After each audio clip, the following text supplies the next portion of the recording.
ദൈവസഭയോട് നമ്മൾ കാണിക്കുന്ന സ്നേഹവും പ്രാർത്ഥനയും യേശുവിനോട് കാണിക്കുന്ന സ്നേഹമാണ്. കാരണം സഭ യേശുവിൻ്റെ ശരീരമാണ്.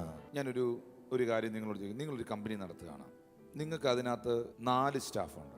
അതിലൊരു സ്റ്റാഫ് ആ കമ്പനിക്ക് വേണ്ടി നല്ലതായിട്ട് കഷ്ടപ്പെടുകയും അധ്വാനിക്കുകയും പ്രവർത്തിക്കുകയും ഒരു കള്ളത്തരവും കാണിക്കാതെ വിശ്വസ്തനായി നിന്ന് പണിയെടുക്കുകയും ചെയ്യുന്നു. എൻ്റെ ചോദ്യം, പ്രൊമോഷനുള്ള ടൈമായി, സാലറി ഇൻക്രിമെന്റിനുള്ള ടൈമായി, ഒരാൾക്കേ അതിപ്പോൾ ചെയ്യാൻ പറ്റത്തുള്ളൂ. അങ്ങനെ ചെയ്യുവാണെങ്കിൽ ആദ്യം നിങ്ങൾ ആർക്ക് പ്രൊമോഷൻ കൊടുക്കും?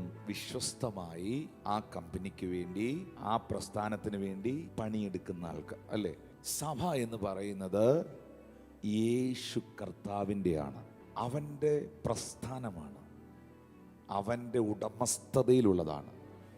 അതിനകത്ത് നമ്മൾ ആത്മാർത്ഥമായി വർക്ക് ചെയ്യുകയും പ്രവർത്തിക്കുകയും വിശ്വസ്തരായി നിൽക്കുകയും ചെയ്യുമ്പോൾ ആത്മതലങ്ങളിൽ ആത്മാവായ ദൈവം നിങ്ങൾക്ക് പ്രൊമോഷൻ തരും.